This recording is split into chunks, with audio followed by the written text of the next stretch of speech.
Bien le bonjour et bienvenue dans ce nouvel épisode de Entrecai. Entrecai, c'est quoi? C'est une émission, un podcast où on a un invité de marque et avec lequel on aborde un thème pendant 1 heure. L'invité du jour, c'est Max. Max, c'est un bon copain, c'est un débutant qui va parler de sa première expérience en terrariophilie. On vous souhaite une bonne vidéo.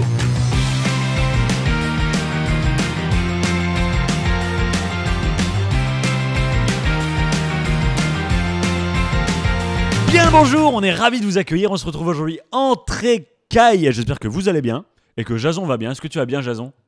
Ça va, nickel? Bon, tout le monde s'en fout. Salut Max. Comment ça va? Moi, ça va très bien, comme d'habitude. Et toi? Moi, ça va toujours aussi bien. Tu as la force aujourd'hui, tu es motivé, pardon. Ah, toujours motivé, toujours à fond. Bah écoute, je vais boire mon petit café, hein. C'est un magnifique petit café. Ou c'est un grand petit café. C'est un grand petit café. Bien rempli celui-là. Alors, le thème du jour aujourd'hui, c'est... On accueille un terrariophile débutant. Exactement. On va essayer de discuter ensemble de comment tu vois les choses, les questions que tu as à poser et tout. Et c'est pas de me poser des cols. Je te vois venir à 3 km. Jamais, c'est vraiment pas mon Je suis sûr genre. que tu as bossé des questions à l'avance, que tu es allé voir un certain Clément Pigot et que tu lui as demandé des questions que tu allais me poser pour me poser des cols. Tu vas renverser ton café.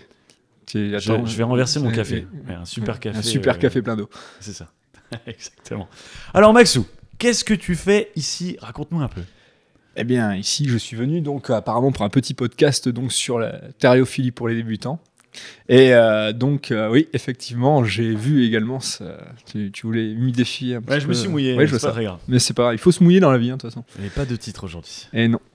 Donc du coup, je suis venu poser quelques questions sur mes débuts en terrariophilie, savoir au niveau un petit peu du matériel, de ce que j'ai choisi, est-ce que j'ai fait les bons choix, les bons emplacements dans la maison, voir si tu peux répondre à mes petites questions.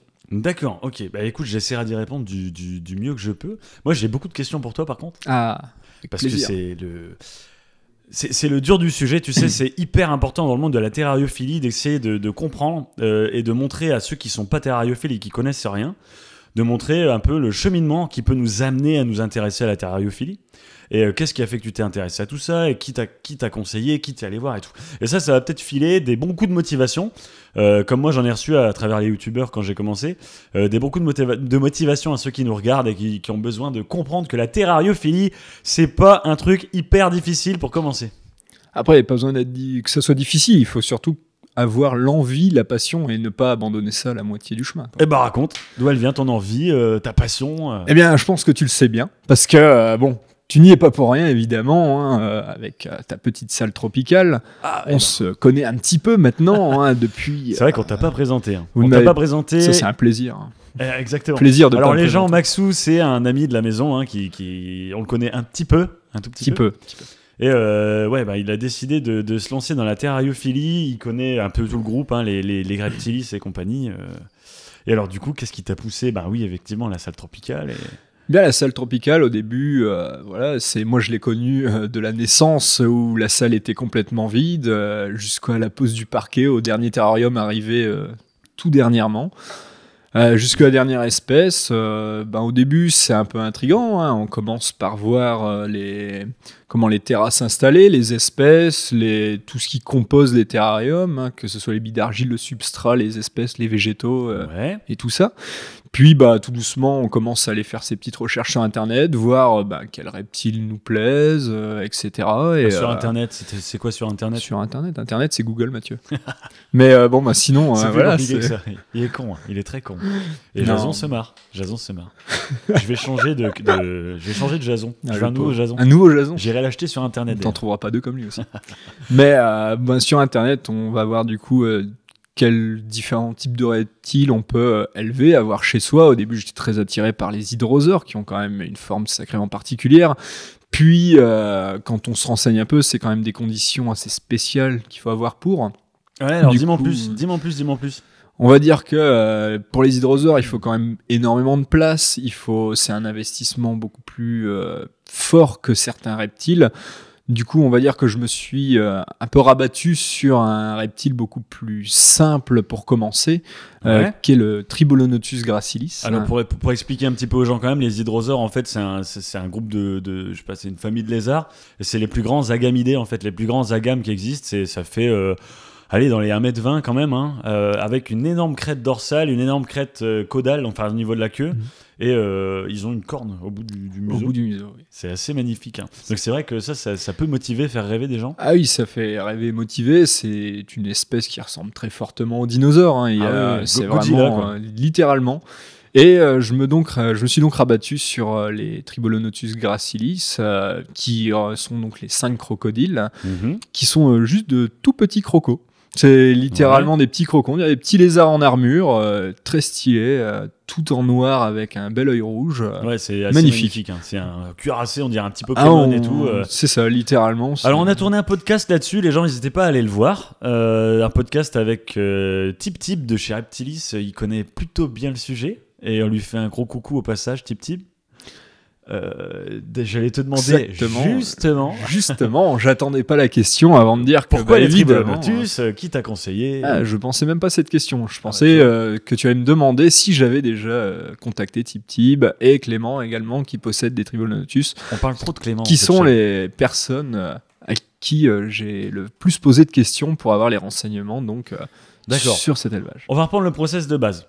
Donc t'as un pote qui a des terras. Yes. Tu te dis c'est cool. Bien sûr. T'es attiré par du lézard, t'as pas parlé serpent? Non, pas serpent. J'aime bien le côté un peu dragon, croco, dinosaure. Faut préciser quand même à nos abonnés, et ceux qui sont pas abonnés, hein, on vous discrimine pas, mais abonnez-vous. Et toi, t'as déjà eu un serpent? J'ai déjà eu un serpent quand j'étais beaucoup plus jeune, mais si d'expérience personnelle, je le déconseillerais. Je le déconseillerais parce que quand on est jeune, on a des caprices et un animal n'est pas un caprice. Alors, tu déconseillerais d'avoir ça jeune, c'est ça?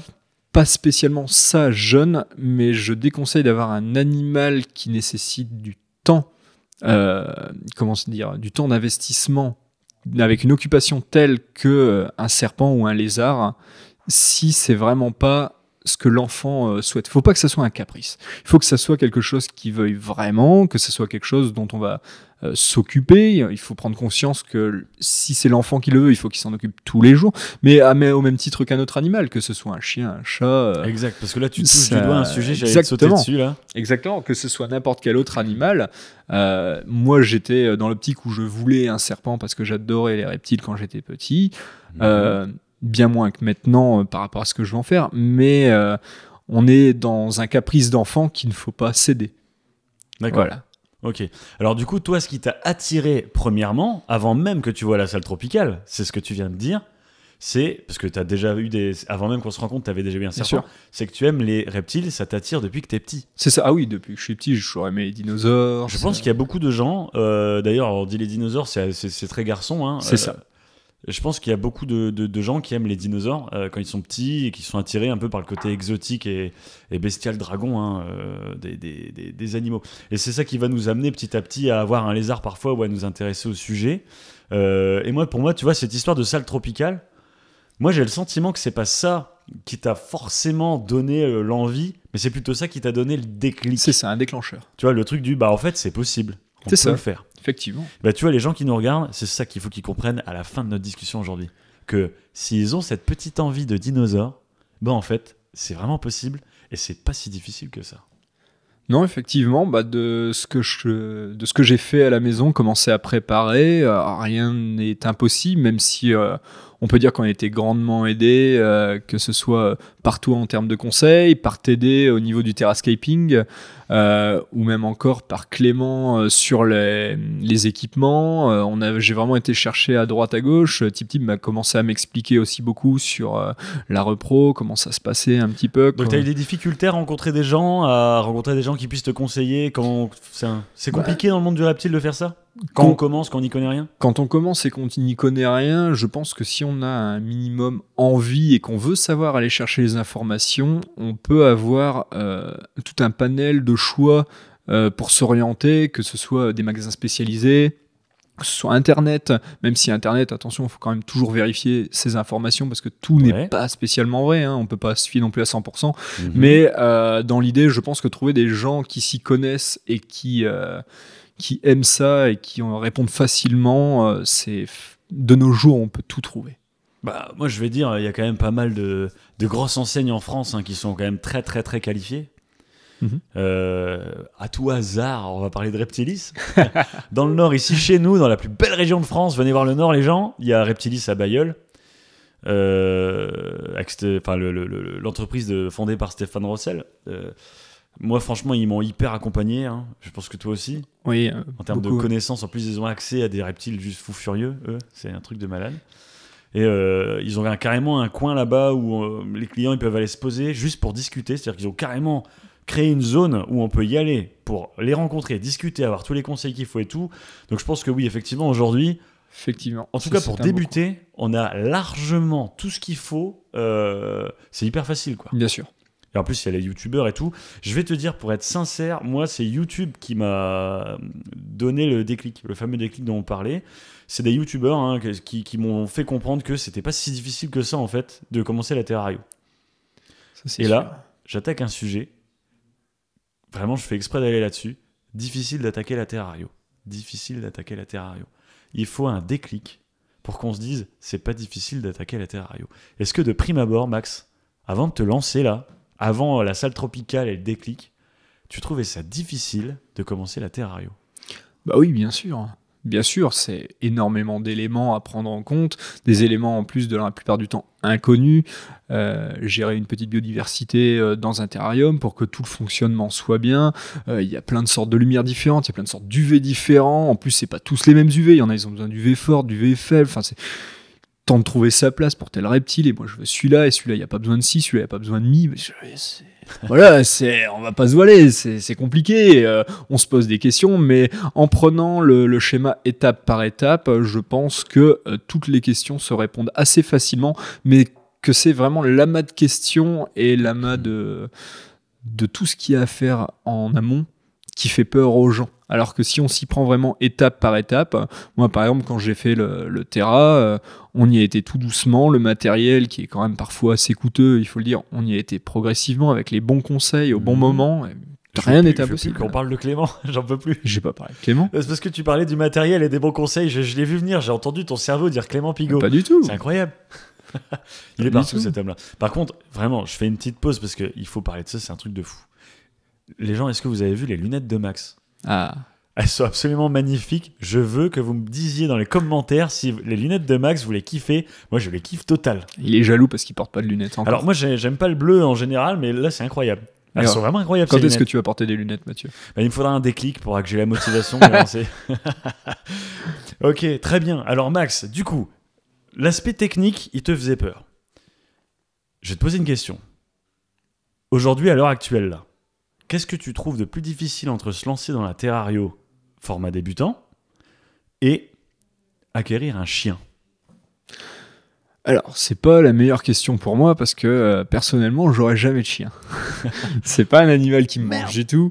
Maintenant, le plus difficile, je pense qu'aux yeux des gens et même des miens, je pense que c'est plus simple d'acquérir un chien que d'avoir un reptile. Okay. Même si je pense qu'il est plus difficile d'entretenir un chien que d'entretenir un reptile. Ah là, on est d'accord.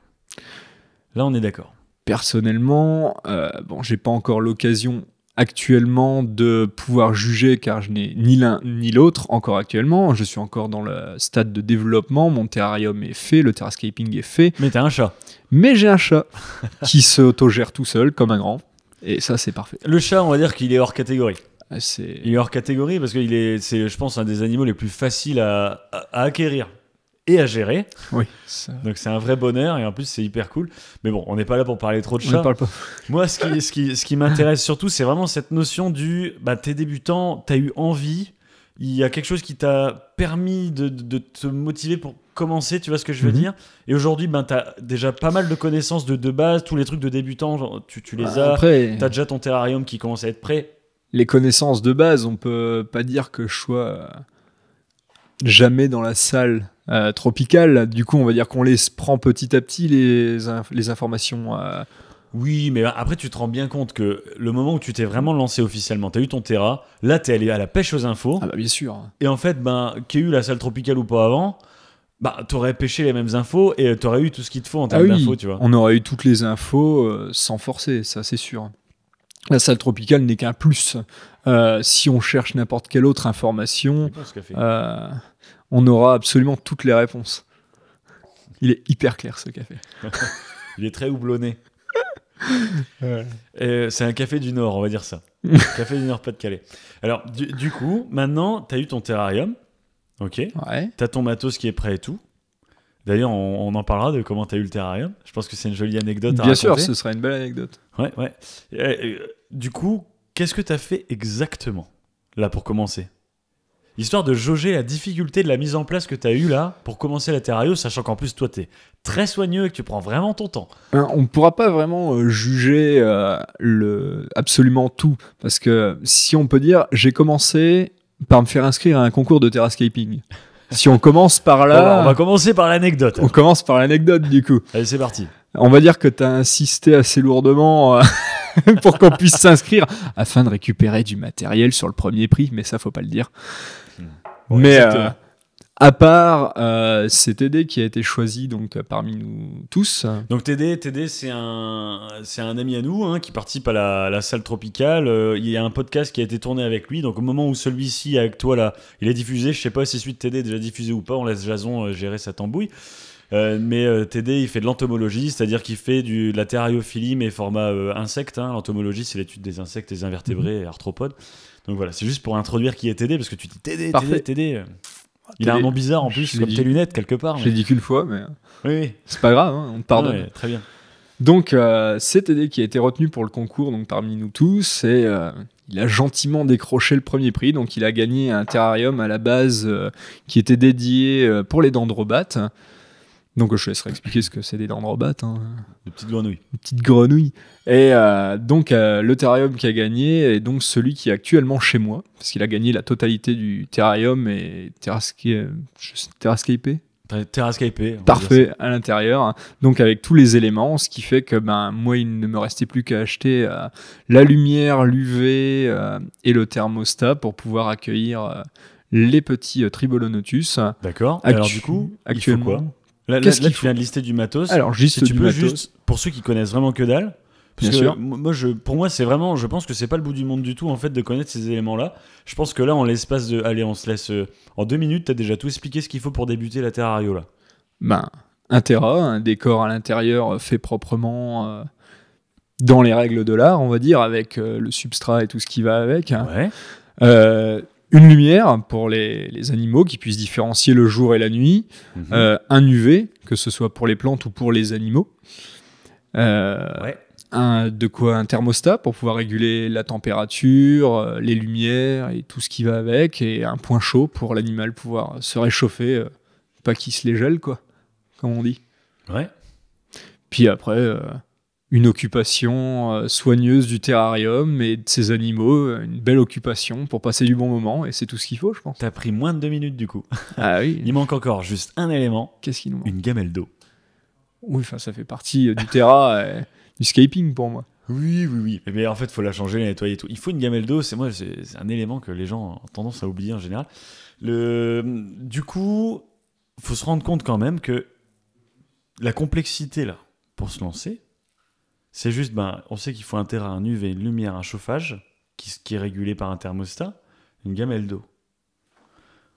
C'est absolument pas le bout du monde quand même. Hein. Et pourtant, tant qu'on ne le sait pas, on a l'impression que c'est complexe. C'est sûr. Je pense que le plus complexe, mais qui est vraiment une partie, pour la plupart des gens, que moi malheureusement je n'ai pas faite, mais qui est quand même très attrayante et que je ferai probablement sur d'autres terrariums, c'est le terrascaping. Ah, c'est un aspect du hobby. Hein. Ça, c'est vraiment quelque chose... C'est le seul point qui m'a manqué dans cette petite aventure de départ. Alors, le terrascaping, pour moi, on arrive déjà dans un niveau un peu plus avancé que le débutant. Ça veut dire que ça ne fait pas partie des choses nécessaires de base.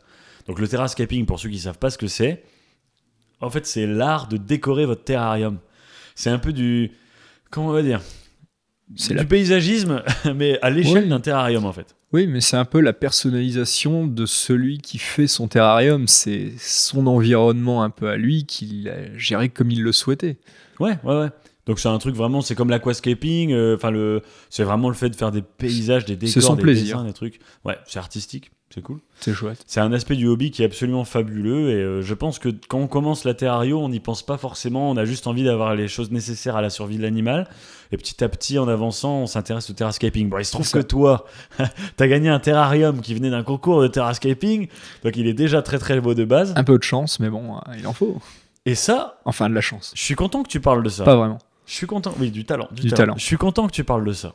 Parce que c'est un aspect du hobby aussi qui, j'espère, va motiver beaucoup de monde. Un terrarium, c'est magnifique. Ah oui, ça c'est sûr. C'est un élément de déco de fou. Moi, j'avoue que chez moi, je me permettrais pas de mettre un terrarium pas décoré. D'ailleurs, les gens, je vous incite même si vous n'avez pas l'envie d'avoir des animaux, faites des terrariums avec que des plantes. C'est vrai, c'est très joli. Allez chez Reptilis, demandez, ils ont un expert plante, c'est le fameux Clément Pigot. Il va vous conseiller sur toutes les espèces qu'il faut en plantes, comment les placer, les plantes qu'on met en hauteur, les plantes qu'on met au niveau du sol et tout. Vous allez avoir chez vous un petit bout de forêt tropicale absolument magnifique. Que demande le peuple? C'est magnifique. Effectivement. Ça. C'est sublime. On met bien des plantes tropicales. Enfin, et c'est surtout qu'en plus, il n'y a pas besoin d'investir non plus des milliers d'euros parce qu'on a des terrariums de toutes les tailles. Et là, t'attaques direct le prochain sujet. Parfait. Est-ce que c'est cher de commencer la terrariophilie, Maxou? Oui. Là-dessus, oui, c'est un coup.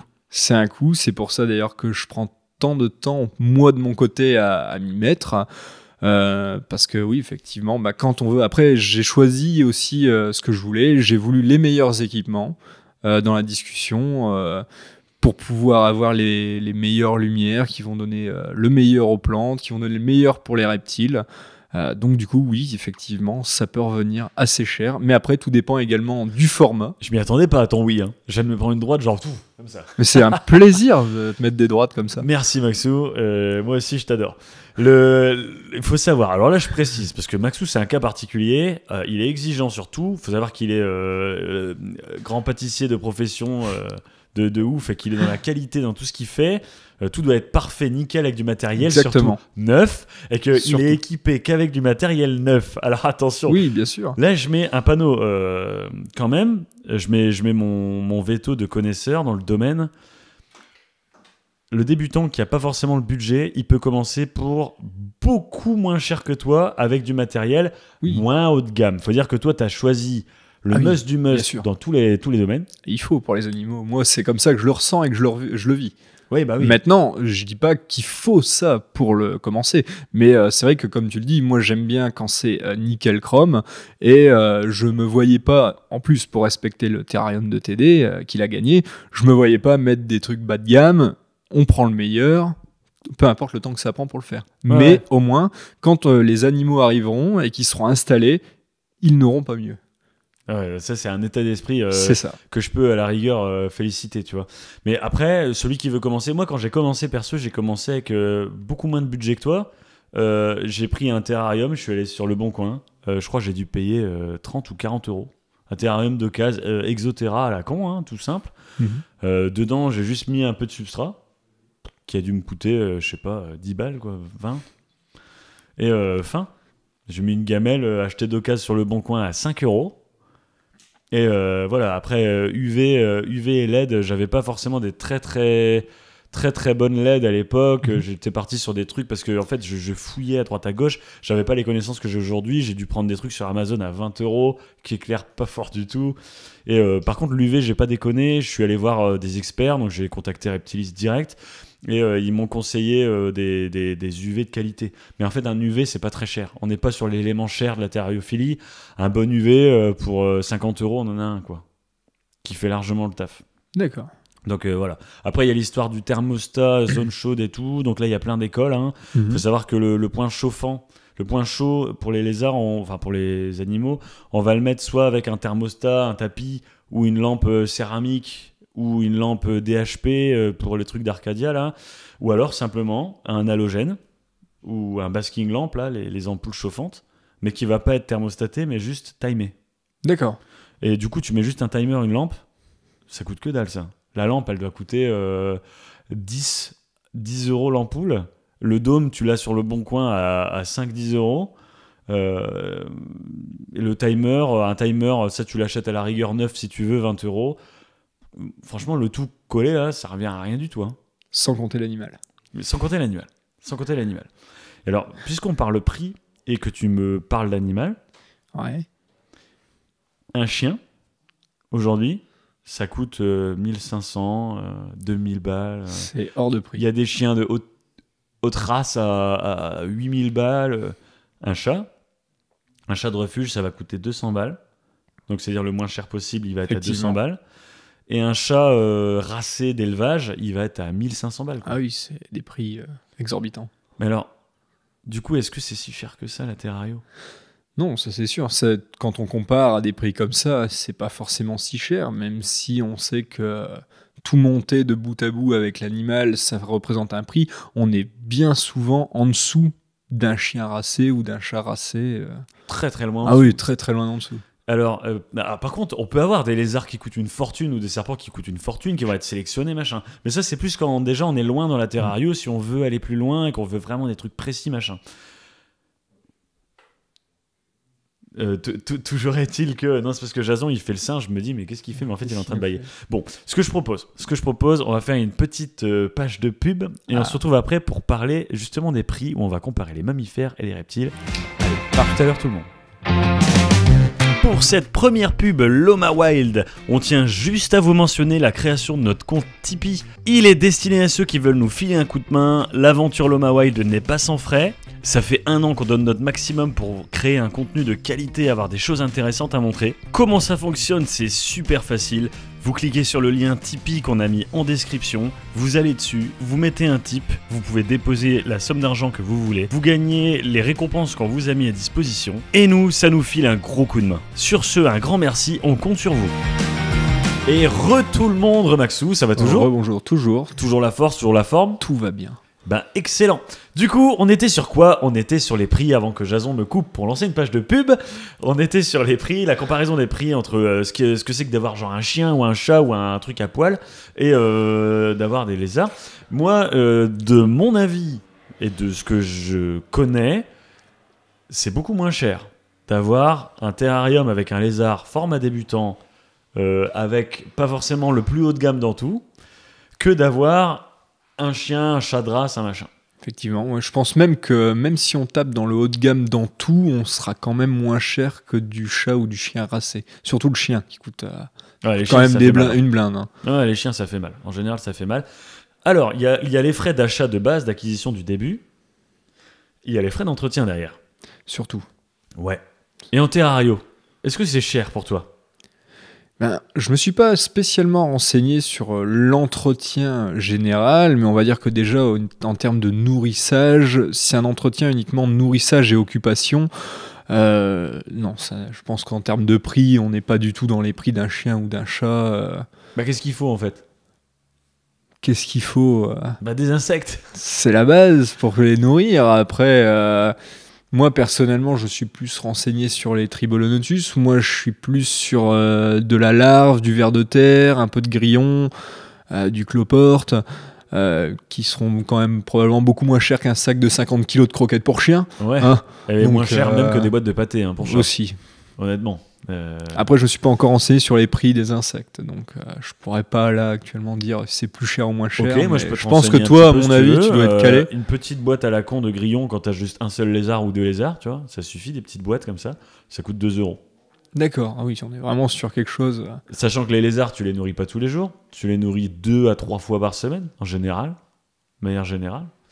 Ça te revient à que dalle. Et surtout que je suis sûr qu'avec un peu d'entretien, avoir une nourriture qui peut se reproduire, ça nous fait économiser en plus C'est de une l'argent. solution, il y en a qui... Mais du coup, ça te demande un petit temps en plus, une petite install, Oui. c'est de faire de la reproduction d'insectes, et comme ça, tu fais ton propre élevage d'insectes. Mais est-ce que c'est pas d'autant plus rentable ? Sur le long terme, c'est possible. Après, si t'as un seul lézard ou 2, Oui, c'est c'est quand même sûr. la prise de tête pour 2 balles par semaine, tu vois. Ouais, 2 balles, c'est 2 balles. Sur une année. Ça fait vite quelques balles à la fin de l'année. Et bah très bien. Alors du coup, on en conclut quoi ? Que, en tout cas, ceux qui n'ont pas encore eu le déclic pour se lancer, ne vous freinez pas sur le prix, parce que si vous vous rabattez sur une solution plus traditionnelle, tels que chiens et chats, ces solutions seront plus chères que la terrariophilie. C'est sûr. Je dis solution, c'est bizarre de parler de solution, mais le fait d'adopter, d'acquérir un animal, de le faire rentrer dans sa famille si vous voulez, pour moi en fait le terrario, un lézard, genre un gecko à crête ou un gecko léopard ou des trucs où on débute, donc même du Tribolonotus gracilis, qui est un peu plus original mais toujours tout aussi facile que les autres, ça ne revient pas si cher en fait. Non, puis c'est surtout que c'est fascinant. C'est un animal qu'on n'a pas tous chez soi. Ah oui, ça c'est l'originalité. C'est sympa aussi, ça. Mais c'est fou, t'es trop fort pour lancer les sujets dont j'ai envie de parler. Ah, c'est dingue. Parce que ça, c'est un sujet, j'en avais déjà parlé avec quelqu'un dans un podcast, je sais plus qui, et défonce pas mon micro. Mais si, c'est un petit plaisir. On dirait que c'est fait exprès, alors que pas du tout, surtout. Oui. C'est pas du tout fait exprès de lancer les sujets. Non, mais c'est clair. Et franchement, les gens, faut pas qu'ils s'imaginent qu'il y a un scénario, on est complètement en train d'impro. J'ai appris le sujet 15 minutes avant de venir. La question, enfin la thématique. La thématique. Eh ouais. Ça, moi aussi, beau. En fait, je savais plus pourquoi tu étais là. Mais... Non, mais toi, tu oublies tout, Mathieu. Oui, bien sûr. Alors, du coup, c'est cette question de l'originalité. Qu'est-ce que tu voulais dire par là ? Comme on en parle depuis tout à l'heure, les chiens, les chats, tout le monde a un chien, tout le monde a un chat. C'est quelque chose qui est commun. Ça ne choque même pas les gens d'avoir ça quand on est invité chez des gens et... Oh, il y a un chien et un chat, c'est chouette, c'est rigolo 5 minutes. Mais quand on a un terrarium, moi j'ai des gens de ma famille qui viennent manger chez moi, puis ils font et c'est quoi comme bestiole là-dedans ? Puis tu fais en fait pour l'instant il y a rien. Il fait ouais mais tu vas mettre quoi ? Puis quand on la montre, tu fais c'est quand même spécial quelque chose là. Puis tu fais oui mais c'est chouette, c'est un truc différent que t'as envie d'avoir. C'est hyper marrant quoi, c'est chouette, c'est original. Avoir quelque chose d'original comme des belles lunettes, tu vois, ça c'est cool. Ah c'est clair, des belles lunettes. Figure-toi que j'ai tourné un podcast avec Stéphane Rossel, donc le patron fondateur de Reptilis à Bailleul. Stéphane, lui aussi, il cherchait cette originalité quand il a commencé sa carrière de fou en terrario. Et il aimait bien le délire du truc qui fait peur aux autres, qui est impressionnant. Moi c'est un esprit que j'aime bien. J'ai fait un podcast, je sais plus c'était avec qui, où on avait parlé du sujet de l'originalité. Je pense que c'était avec Clément. Et en fait on m'a déjà dit en fait que l'originalité ça devrait pas être un critère, on fait juste ce qu'on aime. Moi je pense que l'originalité c'est quelque chose qu'il faut avoir, qu'il faut chercher, parce que ça va justement permettre de mettre un peu en avant sur le marché ou même en visibilité, des choses que les autres ne connaissent pas. Et c'est ça que j'aime dans l'originalité. Moi, je pense que l'originalité vient de chacun d'entre nous. Moi, je vais trouver original d'avoir, par exemple, des Tribolonotus. D'autres personnes trouveront juste original d'avoir un Pogona. Mais je pense qu'on a chacun notre originalité. Et après, effectivement, il y a juste des espèces qui sont un peu plus... brutes que d'autres, on va dire. Quand on a un hydrosaure et quand on a un Pogona, ça on va dire que y en a qui vont trouver ça un peu plus original, quoi. Un dragon de Komodo, un crocodile. Petit dragon de Komodo, là, pour protéger la maison. En fait, il y a aussi une question de le niveau que tu as dans la terrario, c'est-à-dire qu'en fait, plus tu rentres dans la terrario en profondeur et plus, en fait...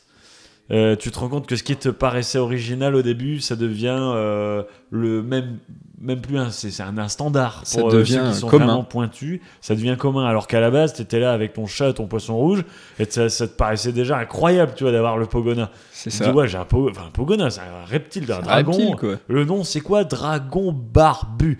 Tu vois, les gens, ils cool. disent, c'est déjà incroyable. Bon, en fait, une fois que tu es dans la terrario, tu te rends compte que c'est une super bête, le Pogona. Je suis pas en train de cracher sur les Pogonas. Mais dans la terrario, on ne peut plus banal. C'est un des plus communs. C'est commun, c'est ça. Extrêmement commun. Mais du coup, moi, j'ai cette volonté, tu vois, dans l'Homa Wild, de vanter l'originalité. Je vous invite tous à être originaux et à faire des recherches pour aller un petit peu plus loin, des fois, que simplement tout le monde fait ça, tu peux faire ça. Tu vois. Moi, je trouve que, par exemple, toi, t'es parti sur du Tribolonotus gracilis en tant que débutant. C'est complètement cohérent, parce que c'est extrêmement facile à maintenir. Pour un débutant, c'est nickel, il n'y a pas de problème. Par contre, quand tu tapes reptile pour débutant, il faut arriver à la page 40 de Google pour tomber sur Tribolonotus gracilis. Ça, j'en doute pas. Tu vois ce que je veux dire ? Mais du coup, moi, j'ai une question pour toi. C'est Dans tous tes petits terrariums que tu as, façon de parler, dans tous les terrariums que tu as... Tu veux que je t'en donne un, c'est ça ? Quelle est pour toi l'espèce que tu trouves la plus originale? Dans les miens? Bah oui. Parce que bon, t'aimes bien l'originalité, t'en as plein qui sont tous très originaux, mais celui que toi tu juges. En termes de terrariophilie pure et dure, donc là on va parler de rareté. J'ai un Cyrtodactylus erianjayaensis, donc qui s'appelle Louise, hein, qui m'a été que j'ai acheté chez Reptiline à Gazeran. Hein, c'est Laurine qui m'avait vendu ça. Je pense que c'est l'animal le plus rare que j'ai. Ça n'existe nulle part. Personne connaît, même les gens qui s'y connaissent à fond. C'est un genre de gecko géant avec des doigts courbés, avec des grandes griffes comme des griffes de chat, qui est hyper arboricole et qui a une queue qui est entortillée et qui a des grands yeux couleur rouille et tout. C'est vraiment original. En termes de gecko, ça ressemble pas du tout aux autres geckos, mais vraiment c'est complètement fou, puis c'est vraiment grand et ça crie super fort. Donc ça c'est, en termes de terrario, quand tu t'y connais un peu, en terrario, c'est le plus original que j'ai. En termes de, tu sais, je vais pas dire taxonomie, mais j'ai pas le terme qu'il faudrait dire pour ça, mais l'espèce est vraiment incroyable. Ça se trouve nulle part. Maintenant, pour parler d'originalité dans le style, dans le côté claquant, tu sais, la terrariophilie subit des effets de mode. La mode, à l'époque où on tourne cette vidéo, toi et moi, là, c'est les varans. Sur les réseaux sociaux, il y a une énorme mode des varans du complexe, qui sont des bêtes exceptionnelles. Hein. Donc ça va être les Varanus, Prasinus, Razingiri et tout. J'adore ça, c'est trop bien. Pendant un moment, j'en voulais et tout. Et je me dis avec le temps que... là, c'est super ce qui se passe. Cet effet de mode, il a permis aux gens de les reproduire. Et il y en a de plus en plus qui se reproduisent. Et surtout qu'on ne peut plus aller les chercher sur place. Maintenant, j'ai pas envie de surfer sur des vagues de... ouais, on fait ça, c'est tellement stylé, vas-y, lance-toi là-dedans et tout. Tu vois, moi, j'ai cherché à avoir un reptile assez original et rare, et on va même dire cher, un peu haut de gamme, hein, pour taper le délire là-dessus, sans parler de marchandisation de l'animal, c'est pas ça que je veux dire, mais je suis allé m'intéresser j'ai été intéressé par les abronias. D'accord. Et tu les connais? Oui. J'ai un couple d'abronias, et je trouve que en étant un animal quand même pas difficile à maintenir finalement, c'est extrêmement original. On voit ça nulle part. Nulle part. On n'en voit nulle part. Pour ma part, je m'attendais plus à la réponse des Dilophous, mais... Les Dilophous, oui, c'est du gros... C'est parce que tu les adores aussi. Donc ça, on est sur du gros lézard avec des crêtes et tout. C'est de la gamme vraiment impressionnant et tout. C'est original parce qu'on n'en voit pas beaucoup. Mais les abronias, je t'assure que c'est vraiment... c'est très atypique, je trouve, d'avoir ça. Je connais personne qui en a. Quand j'en parle, on connaît, ça paraît lointain et c'est pas à la mode. C'est recherché, mais c'est recherché par des gens qui les recherchent. Je sais pas si tu vois ce que je veux dire.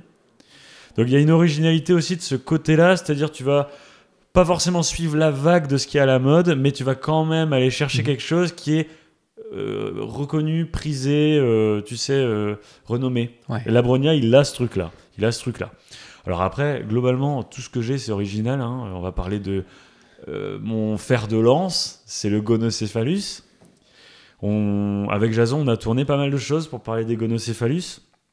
Donc c'est des agames arboricoles qui vivent au bord des rivières, dans des zones plutôt fraîches, voire en altitude. On n'en voit quasiment jamais non plus. Hein. On voit de temps en temps des Gonocéphalus caméléontinus. Il y a quand même quelques personnes qui en ont. Maintenant, je trouve que rien que ça, c'est original. J'invite d'ailleurs tout le monde à s'intéresser aux agames arboricoles, qui sont des animaux dont la maintenance est très particulière et extrêmement intéressante. Ça n'a rien à voir avec ce qu'on a l'habitude de faire en terrario. La difficulté, c'est que, pour moi, et là je pense qu'il y en a qui vont me taper dessus en disant il n'y a pas de lézard pour débutants et tout. Enfin, pour moi, c'est pas pour les débutants. Ouais. Je pense que les Gonocéphalus, si tu es débutant mais que t'es pas un passionné de ouf direct, te lance pas dedans parce que tu vas tuer tes bêtes. Tu vois ? Ouais, ce qui serait dommage. C'était pas le sujet d'aujourd'hui, mais je trouve que ça, c'est très original aussi de choisir des espèces qui n'ont pas encore été travaillées. Donc là, c'est encore un autre aspect de l'originalité. C'est l'originalité, j'ai envie de dire, scientifique. Oui, par l'étude. L'étude. Les Gonocéphalus, je les étudie, j'essaie d'être pionnier dans le domaine et ils me passionnent, c'est les lézards que je préfère de toute façon. Et de te dire qu'il y a un truc qui est tellement curieux et complexe et pas connu que tu as envie de toi-même faire le travail du comment on va apprendre à maintenir ça? Peut-être que dans 20 ans, mais tout le monde connaîtra les gonocéphalus. Peut-être que l'Omawelt, ça va faire en sorte que les gonocéphalus, tout le monde va connaître. Donc le gonocéphalus, c'est par exemple ceux qui sont sur le logo de l'Omawelt, avec le nœud papillon. C'est encore plus rare, ça. Ça, c'est original encore plus. Enfin voilà. Pour répondre à ta question, c'est ça que je pourrais répondre. Très bien. Maxou. Je pensais pas que j'allais être la personne interrogée aujourd'hui. C'était une question que j'aurais très bien pu te poser sans forcément être en podcast, parce que je t'ai jamais posé cette question et la réponse était tout autant intéressante. 3 aspects, parce qu'il y a parfois sur une question, enfin on parle d'originalité, ça peut être sous différentes formes. Trouvez votre originalité, kiffez en tout cas, kiffez total. Mais je veux dire, le conseil que je peux donner, c'est vraiment ne vous basez pas que sur la première chose qui vient, sur le on m'a dit que, et mon cousin il fait ça. En fait, je pense que même du point de vue du conseiller en reptile, s'il voit que vous êtes intéressé, il ira lui-même vous proposer des choses un peu plus originales, où il voit que vous avez un peu plus de cœur à mettre dans le hobby, que si on voit que vous voulez juste un animal, juste comme ça, pour dire d'avoir un lézard ou un serpent, et on va pas se prendre la tête. Pensez à vraiment vous intéresser et passionnez-vous, et vous allez voir, vous allez découvrir des choses qui sont folles. Et franchement, bien joué à toi pour les Tribolonotus gracilis, parce que c'est vraiment fait pour débutants. Pour moi, c'est vraiment, il n'y a pas de souci, et c'est hyper original, quoi. D'ailleurs, moi, Clément de Reptilis, il m'a dit un jour, il vaut mieux prendre une espèce qui nous tient vraiment à cœur, mais où on va se mettre à 200% dedans, qu'une espèce où on va se dire c'est plus facile, mais c'est pas vraiment ce que je veux, et on sera pas dedans à fond. Ah ouais, non mais ça c'est un sujet. Alors ça, je te jure, c'est un sujet de podcast entier. Bon, entier. On pourrait vraiment passera en parler notre tour. Des heures. On va essayer de rediriger un petit peu les choses, parce que je pense que les gens qui regardent cette vidéo, c'est principalement pour débuter en terrario.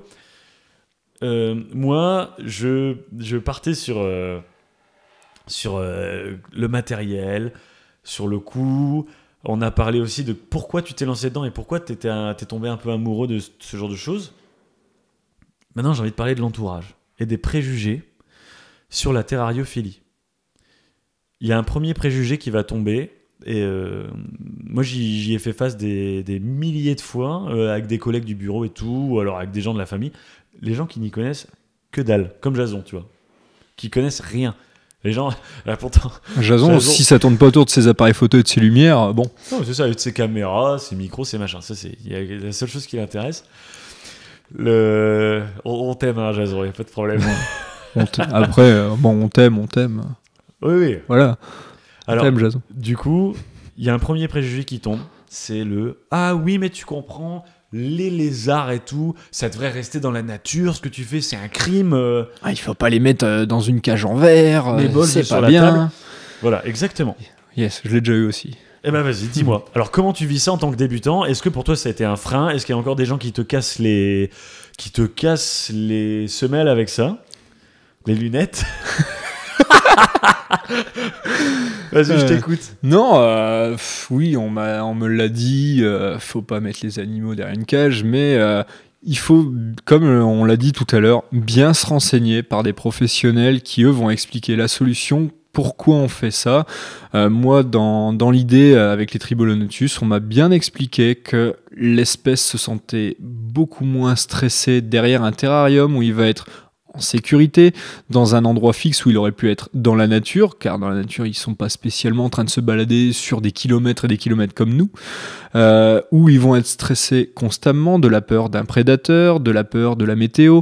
Là, ils sont dans un endroit confiné, en sécurité, nourris, logés, malheureusement pas blanchis, mais on est dans la protection de l'espèce, et en plus, on est des personnes qui veulent reproduire entre eux, donc faire perdurer une espèce pure, sans hybridité. Donc je pense qu'en expliquant comme ça à ces gens qui pensent qu'on leur veut du mal alors que c'est tout l'inverse, on peut en raisonner une bonne partie. Malheureusement, certains ils croiront dur comme fer qu'on les met sous cage et qu'on les maltraite entre guillemets, alors que c'est complètement l'inverse. Oui, alors sur cette histoire du bien-être animal, d'ailleurs, je renverrai le bâton et je vous invite tous à aller consulter. Je connais une experte dans le domaine, j'ai parlé d'elle tout à l'heure, on a fait des podcasts avec. Il y a Laurine qui a créé une société qui s'appelle Soriana Behavior and More, on vous met les liens en description. c'est une personne terrariophile extrêmement expérimentée, qui a beaucoup d'années d'expérience, et qui travaille énormément sur le bien-être animal avec ces reptiles, et elle a créé une société, du coup, de comportementalistes reptiles. Et pour moi, c'est quelqu'un qui a prouvé que le bien-être des reptiles, en fait, il se fait complètement en captivité, qu'on peut créer des relations avec eux qui sont réelles, les faire jouer avec des jouets, et vraiment quelque chose où on crée une relation, où on se sent bien avec eux et tout.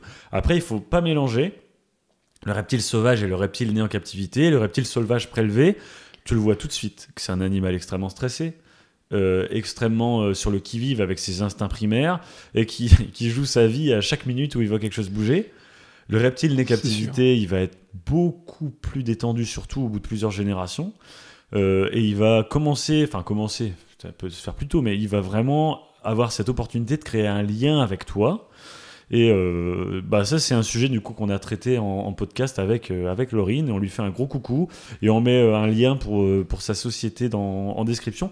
Et allez vous intéresser à ça, parce que je vous jure que c'est pas commun de rencontrer des comportementalistes reptiles. C'est absolument incroyable. Ça ne doit pas se trouver partout. Ça, c'était le stéréotype numéro 1. Je vais parler du stéréotype numéro 2, qui est mais qu'est-ce que c'est que ces trucs? C'est dégueulasse, pour un chat, il fait des câlins. Comment on peut répondre à cette question? Pour un chat, il fait des câlins. Est-ce qu'un chat, ça a des écailles déjà pour commencer, hein? Non. Ah non. Donc, on recherche pas la même chose non plus avec, pour ma part, avec des Tribolonotus qu'avec un chat.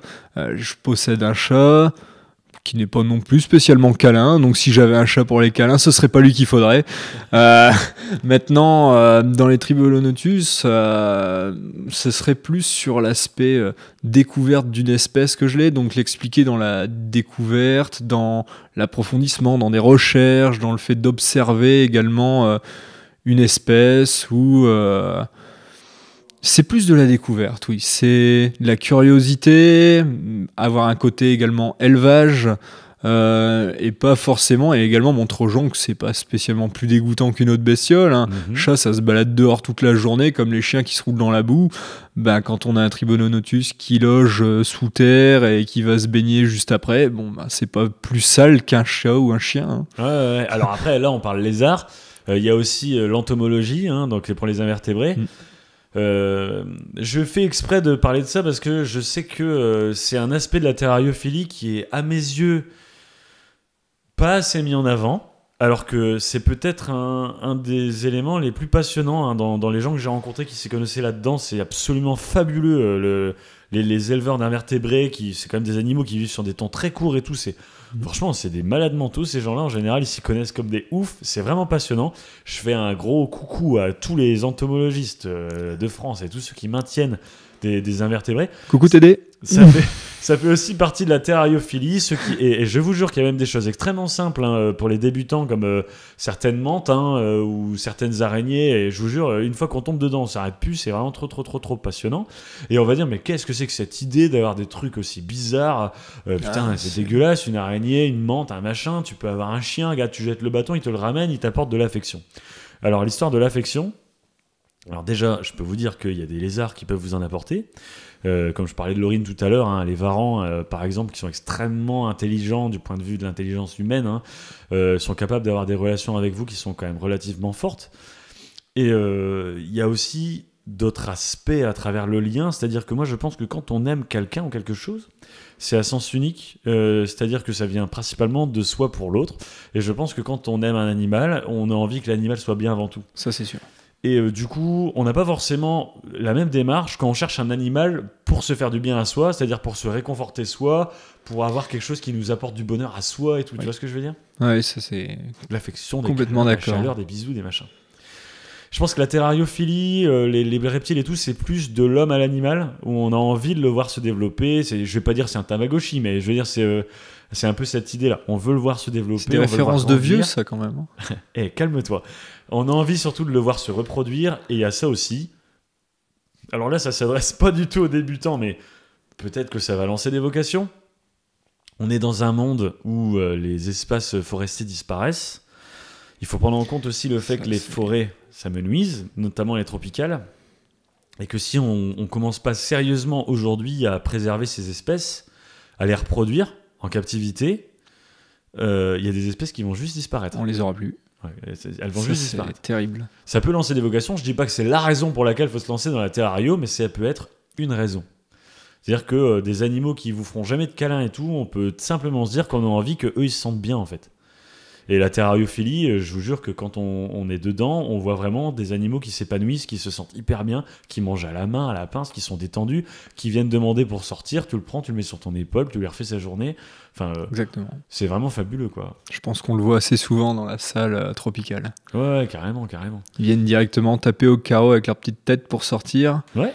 Et du plus petit au plus grand. Hein. Il y a aussi, alors là, on peut s'adresser aux débutants. Il y a le choix du nocturne ou du diurne. Moi j'ai envie de dire, il y en a pour tous les goûts en fait. Il y en a pour tout ce que vous aimez. Est-ce que vous aimez quand vous allez chez vous voir un élément de déco animé qui bouge et tout? Il y a des tas de lézards diurnes pour ça. Ça veut pas dire qu'il faut cracher sur les nocturnes qu'on verra pas la journée. Les tribaux d'ailleurs, c'est exactement. Nocturne. Moi en diurne, je peux conseiller plein de choses. Les tachydromus, des trucs qui bougent toute la journée, vous les voyez, ou alors des gros agamidés avec des pics partout, ou des caméléons. Les caméléons, c'est vrai qu'ils sont très sympas aussi. On parlait de critères de sélection, l'esthétique, ça fait partie aussi des reptiles. C'est quand même beaucoup. Extrêmement beau. Ça joue beaucoup par la personnalité de chacun. Ouais, exact. Maintenant, les nocturnes, on crache pas dessus non plus. Toi, t'as choisi les tribaux. Moi, je choisis les tribaux très très bien. Après, c'est pas... Moi, je les considère pas comme une attraction en soi. Donc, qu'ils soient là, en plus, j'aime beaucoup tout ce qui est axé sur les plantes et les fleurs. Donc, le fait de pouvoir avoir un beau terrarium la journée et la nuit, ou le soir, pouvoir s'occuper des tribaux sans détérioration dans le terrarium, sans la moitié des bestioles qui éclatent tout, qui détruisent tout. Je pense que ça, tu connais bien. Hein. Ouais, je connais bien. Quand on plante une belle plante, on fait elle est bien là dans le coin et puis tout. On revient le lendemain. Plante, en fait. Où est-ce qu'elle est mais elle est tombée, éclatée, il n'y a plus de fleurs. Ouais. Ouais, donc. Et tu vois, moi j'ai vraiment de tout, mais je vais lancer un exemple et je tiens à cet exemple très très fort. C'est les Riopa fernandi. Donc c'est les 5 de feu, 5 à flanc rouge, ils ont plein de noms, c'est des animaux absolument sublimes, c'est des 5 donc très allongés et tout, avec vraiment des couleurs rouges, mais rouges de chez rouge, et le dos un peu olive brillant, et c'est trop beau. Par contre on les voit jamais, moi ça me dérange absolument pas de pas les voir, parce que quand je les vois du coup, ça me refait ma journée. C'est ça, ça crée la petite étincelle du jour où on est content de les voir. Ouais, carrément. Ça te donne même des fois envie de mettre des petites caméras, d'aller les observer en SCAD et tout. Et c'est un autre aspect de la terrario, complètement respectable, ça. Ça devient de la curiosité vraiment approfondie. Et ça permet vraiment de découvrir d'autres aspects sur tous les plans. Bien sûr. Mais que ça soit pour les voir chasser, parce que forcément, quand on les nourrit et qu'ils sont nocturnes, ils vont peut-être pas les manger tout de suite. Donc, le fait de patienter, d'avoir ça à la caméra, ça donne un aspect sympathique aussi. Ouais. Alors bien sûr sur la chaîne on est plus lézard que serpent, on est toujours en train de parler de lézard et les mettre en avant. Pour les serpents, c'est les mêmes problématiques. Les serpents, il y a plein de serpents pour débutants, facile à maintenir. Les serpents, ça demande même moins d'entretien que les lézards en termes de nourrissage et tout. Ils vont manger une fois par semaine pour la fréquence la plus courte de ce que je connais. Après je suis pas un expert en serpents. Je pense que vous pouvez trouver tout ce qui vous plaît en nocturne, en diurne, en tout, entre les couleuvres, les pitons, les boas. Et aussi, avant de terminer ce podcast, on parlait d'originalité. Moi, je lancerai aussi tout le monde à s'intéresser aux amphibiens, aux grenouilles, aux crapauds, aux rainettes. C'est des animaux fabuleux, les amphibiens, et qui, pour le coup, en termes d'originalité, marquent un point supérieur aux autres, pour moi. Je sais pas, moi je suis pas spécialement attiré par tout le côté amphibien. Ouais. Maintenant, c'est vrai que ça peut être compréhensif parce qu'il y a de très jolies espèces. Sur le caractère original, c'est vraiment original. J'avoue que le côté dendrobate coloré, une petite grenouille de toutes les couleurs, c'est vraiment sympa. Les rainettes du Costa Rica, les rainettes aux yeux rouges, c'est maintenant, je t'avouerai que moi, les gros crapauds buffles, les trucs énormes, c'est vraiment pas mon délire. Les grosses tartines là, aplaties sur le sol, non, pas trop pour moi, mais bon. Il y en a qui aiment bien, il faut tout. C'est l'originalité. Bon, en tout cas, Maxou, hyper content. Je me suis éclaté dans ce podcast. Ah, super. On a attaqué plein de sujets que je voulais vraiment partager avec tout le monde. Je te dis un gros merci. J'espère qu'on te reverra. Avec plaisir. Et on ira voir tes installs. On verra comment tu te débrouilles pour ton début en terrario. Et écoute, force à toi et surtout, force à vous.